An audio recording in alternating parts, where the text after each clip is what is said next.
Assalamualaikum warahmatullahi wabarakatuh. Waalaikumsalam warahmatullahi wabarakatuh. Selamat pagi mahasiswa sekalian. Baik, hari ini kita masuk ke mata kuliah sistem akuntansi keuangan pemerintahan. Sistem akuntansi keuangan pemerintahan, SAK pemerintah. Nah, pada materi hari ini kita akan belajar mengenai laporan keuangan ya, laporan pertanggungjawaban dari pemerintah. Dalam hal ini kalau di pemerintah pusat ada kepala negara dan kepala pemerintahan, sedangkan di daerah ada kepala daerah. Nah, dalam bentuk laporan keuangannya yang dipertanggungjawabkan adalah kalau dari pemerintah pusat namanya APBN ya, anggaran pendapatan belanja negara. Sedangkan di daerah yaitu dari kabupaten, kota dan provinsi yaitu APBD ya, anggaran pendapatan dan belanja daerah. Nah, di dalam laporan keuangan pemerintah baik pemerintah pusat maupun pemerintah daerah itu ada 7 jenis laporan keuangan ya. Yang pertama raja. Nah, di sini saya akan uraikan secara singkat apa saja pengertiannya raja, laporan keuangan sampai saya catatan ya, catatan laporan keuangan. Nah, laporan keuangan pemerintah sebagaimana laporan keuangan pada sektor swasta. Sektor swasta kan ada yang tidak ada nih. Di mana yang ada kalau di swasta keuangan? Ini pasti ada ya. Jurnal nggak ada. Bukan ekuitas ada. Investasi masuk ke ini nih sebetulnya. Personal. Ya 5 ya. Neraca, laporan kondisi keuangan. Laporan laba rugi nih ya. Biasanya. Laporan laba rugi. Nah, neraca adalah baik untuk yang ini untuk menerapkan pengetahuan yang lebih dan untuk lebih memahami materi, saya harapkan untuk kita mendiskusikan sebuah problem ya. Apa problemnya nanti saya berikan, dan kemudian untuk mendiskusikannya saya harapkan kalian berkelompok, tidak sendiri-sendiri, dan berdiskusi bersama teman-temannya. Boleh mulai sekarang untuk kelompok. Ada kan kasusnya? Ada. Yang pertama apa? X aja ya? Iya. Coba bacakan soalnya nanti kelompok lain menjawab.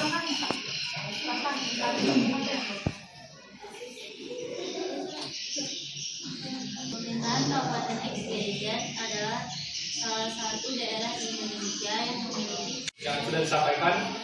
Nah, siapa yang ingin menjawab? Coba, siapa namanya? Coba berdiri ya kita.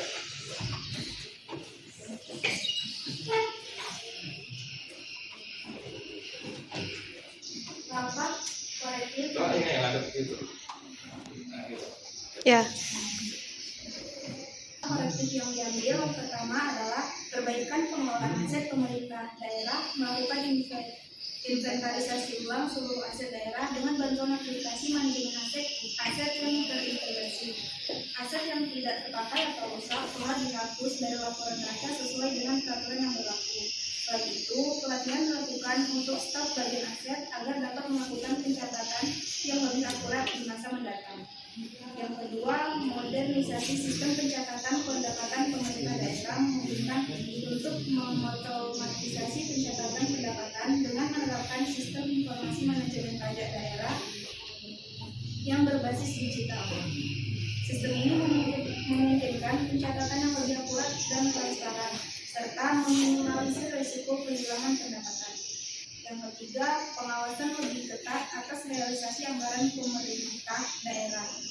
Pemerintah daerah menetapkan prosedur pengawasan yang lebih ketat pada pelaksanaan proyek belanja modal dan belanja lainnya.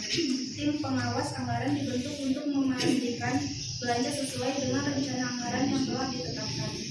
Yang keempat, optimalisasi pengelolaan kas untuk menghindari penundaan pembayaran kepada pihak ketiga.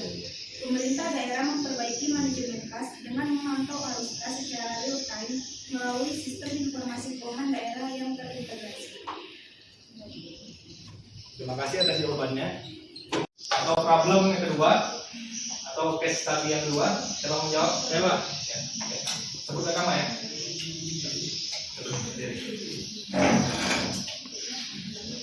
Nama saya Abdul Rajak, saya akan menjawab pertanyaan yang diberikan,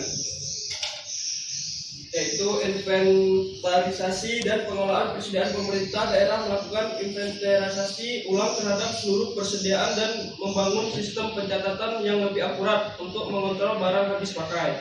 Setiap bagian diminta untuk melaporkan penggunaan persediaan secara berkala, sehingga laporan neraca dapat mencerminkan kondisi pembersediaan dengan tepat.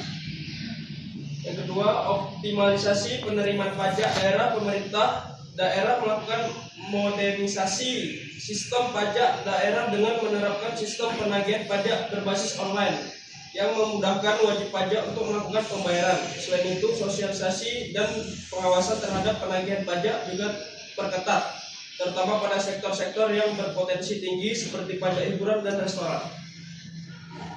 Ya, jadi pembahasan dari case study yang kedua. Ada lagi yang ingin menambahkan? Saya Pak. Ya. Perkenalkan, nama saya Raul Bapak Nokah. Saya akan menambah ini ya Pak, jawabannya. Pemantauan realisasi belanja modal untuk mengatasi masalah belanja modal yang tidak terrealisasi. Pemerintah daerah melakukan koordinasi lebih intensif dengan dinas terkait untuk memonitor perkembangan setiap proyek infrastruktur. Prosedur pelaporan progres proyek diperketat dan pemerintah daerah juga membuat sistem kontrol anggaran yang lebih baik agar belanja modal dapat dioptimalkan. Manajemen kas yang lebih efisien, pemerintah daerah membangun perencanaan arus kas yang lebih detail dengan memperkirakan pengeluaran dan pemasukan kas di setiap periode. Hal ini dilakukan agar tidak ada lagi kekurangan kas pada saat proyek-proyek strategis memerlukan pembayaran segera. Sistem pengelolaan kas yang lebih efisien ini membantu memastikan proyek-proyek berjalan tepat waktu. Baik, terima kasih atas jawabannya. Berikan aplaus untuk pembahasan hari ini. Maka mahasiswa diperbolehkan kembali ke tempat duduk semula. Baik, terima kasih atas diskusi hari ini.